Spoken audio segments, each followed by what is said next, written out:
trying out a bit of a different stand to see what we got going. Hey guys, lunchtime with a madman. I may as well do it this way for a little bit. My schedule changes. I pick up odd jobs, temporary jobs throughout the week, so, you know, again, if I kind of like them in the morning, but lunchtime seems cool too. So, on to today's topic. We spoke a little, about a day ago, we spoke a little about, you know, just taking critique and just using it to power yourself while robbing, you know, any momentum that might have been gained from said person, said boss, or said authoritarian that's trying to, you know, either ruin your life or actually, again, help you. You know, again, if somebody's pointing something out, then there they are for you. Oh no, the sun just came out. Eyes are burning. Okay. So now we're gonna get into, it might come off this way, and I don't mean for it to be. It's something I have to check and levy against myself every now and again. But a lot of you adults and children are, pretty much behave like children. And why do I think that?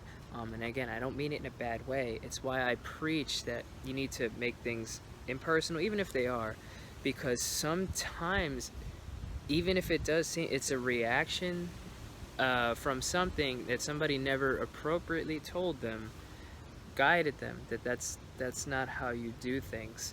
And I like to do that all the time. My basic job, again, is a janitor, and we live in New York City, so we have codes, you know what I mean? We have the recycling, what do you do with those? You have the black bag, and what do you do with those?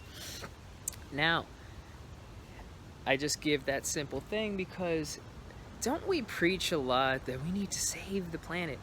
We need to save the planet. And again, I'm not that, authoritarian thing, but if you can't handle something as simple as putting plastic with plastic and paper with paper, or not overfilling a whole incinerator room of stuff, then how can I expect you to do anything else, to follow anything more complex?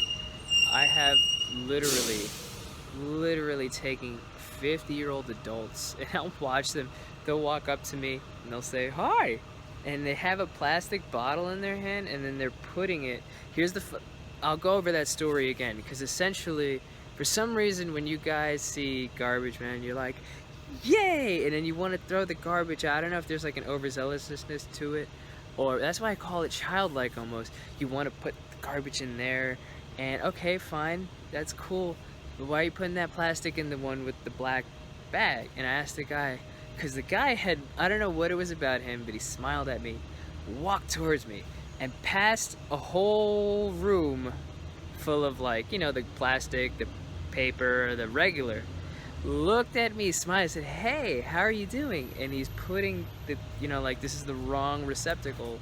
He's just like, "Hi," staring at me, putting the, and I go, "Excuse me, could you do me a favor? Why did you go by?" And at that point, it was kind of almost, it was like a deer in the headlights for him. Now, I don't know whether or not this is true, but this is part of that social engineering. This is where I get a bit of my revenge on you. I will explain to you. I break it down Barney style. I will sit there and talk to you. So whether this guy was faking or not, I got my enjoyment of said, "Hey, come on, take a walk with me." And I opened up the thing, and I showed it to him. I showed him the signs, because everybody's seen them. This is what you can recycle. Paper goes here, plastic. And he's like, "Oh, I've never seen that before." Again, and I've seen it a few times. He still throws out shit the way he wants to. You know what I mean? So, again, I try to be kind to everybody in that aspect. But again, this is where a lot of you are like children. Another rule that happens all the time, you get an Amazon package, right? What do? You flip, some of you great, and you'll cut the box up, or you fold it or whatever, you put it in a thing, or you put it somewhere. But some of you just straight up, like, I feel like Adobo or whatever, like, just from Double Dragon, you grab the box, you just throw it in somewhere, and and here's a couple of the mistakes you make with those, and I'll get into those in the future videos. One, you leave your name on there. I don't know why. Why would you do that? You leave the address part on there. Two, a lot of you guys, without thinking, I've seen it already. Imagine if I were a vengeful soul. You guys leave your cell phone numbers on there. Why are you putting your cell phone numbers and then throwing that shit away? Like, you're not supposed to. A, you're doing that wrong. B, C. And here's the fun part. Again, I work as part of a building. So we have to do certain things certain ways. Otherwise, if we don't, and sanitation comes and they see that garbage, oh, that paper is with plastic, it really does get that kind of dumb. You can get $1,000 fine. Now, do you think that building's gonna take that L? Nah, right? Not when they can point out in that thing. And that's where I say, imagine a vengeful soul. I make sure to cut those boxes. I do everything accordingly because, again, I don't want to get in trouble. I'm sure the building would so happily put that on me too. So again, I dot my I's and J's and all that, my P's and Q's. And so I get rid of that stuff. But imagine, again, an average teenager. Your cell phone is on there. You don't think that somebody could easily just throw that up on the internet? Yo, please bomb this with stupid calls. Go crazy with this. Like, like, get 90. You already hate the scam likelies that pop up. Why would you leave your cell phone out? Why would you leave your cell phone out there? Now, here's the fun part. I tell people about that, but I always tell them, watch out because you can get a fine. Like, I'm just trying to say, hey, I'm not trying to do this to be, a douchebag about it. I just want you to not get in trouble. Please just follow the thing and make my job perhaps a little easier. That's fine, but if not, I understand what I'm here for. I am a servant in your court. I get it. But again, instead of doing the right thing, I'll see people just mark out the address and still do that. And again, in my mind, I'm like, this is the same lot that like wants to stop the world from warming up and overheating and supposedly like just ice cap melting everybody. But you can't handle the simple basics of plastic paper, so what faith am I to have in you as a person? Like, what faith am I to have? You're willing to do this to so many people, especially if it's in a building.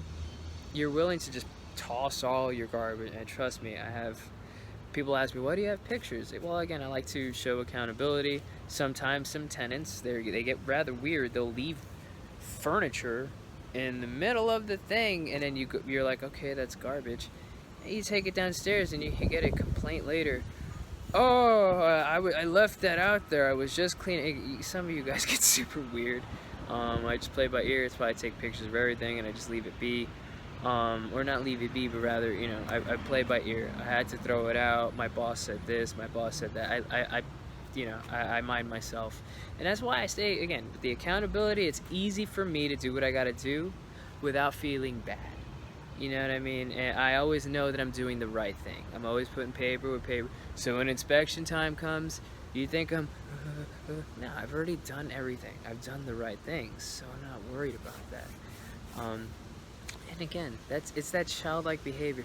The energy put towards you, like everything in the power, the guy did everything, or the people did everything in their power to remove themselves from that position. Oh, okay, I'm gonna cross out my name, address, blah, blah, blah, so I don't get fined. They did everything in their power but the right thing. And that's why, again, I kind of call it children. Because sometimes you guys do things not because it's the right thing to do, you just don't want to get in trouble. So, you do that. Like, oh, I don't want to get in trouble, so I put this here. And that's not good. You develop this habit of only doing enough. And that's what makes me sad, because I see that habit is spreading everywhere. It's almost like a disease. It's making so many people mediocre, and I say that a lot. In a time of mediocrity, this time is just terrible. It really is. There's so many people just doing enough, and then they get upset that things didn't quite go their way. I satisfied the requirements. Well, if I just satisfied your requirements, you'd probably be upset too, right? Because don't you also pine for that same person, that same passion in return? You can't give half and expect more, at least, you know what I mean? So please, guys, I beg you all, to be better people in a way that give everything your all, do the right thing. Don't just skirt around for certain things, It was a pleasure talking to you guys, and thank you so much for having me on this day. Take care.